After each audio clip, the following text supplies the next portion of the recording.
BJP নেতা শান্তনু ঠাকুর তথা মতুয়া মহাসংঘ প্রধান বলেছেন যে সিএতে সবাইকে আবেদন করতে হবে, এই সিএ এর মাধ্যমেই সুরক্ষা দেওয়া হবে এবং সেটা বারবার বলেছেন, কিন্তু সম্প্রদায়ের অনেকে এতে সন্তুষ্ট নয়, বরং টিএমসির পক্ষে আন্দোলনটা তারা জোরদার করছে।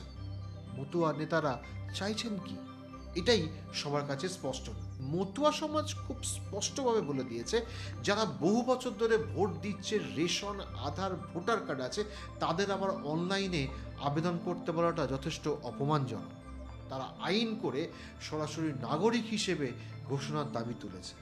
শুধু 2014 পর্যন্ত নয়, তার আগে পরের সমস্ত উদ্বাস্তু হিন্দুদের জন্য একেবারে চূড়ান্ত নাগরিকত্ব সিল করে দেওয়া হবে, যাতে ভবিষ্যতে এসআইআর বা অন্য কোনো কারণে ভোটার লিস্ট থেকে নাম বাদ পড়ার কোনো ভয় না থাকে।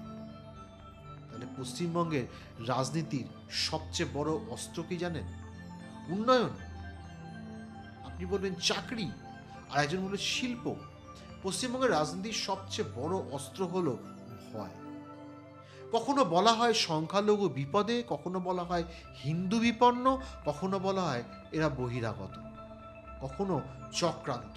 ভয়, ভয় তৈরি করো, ভয় তৈরি করো, ভয় বাড়াও, ভয় থেকে ভোট তোলো।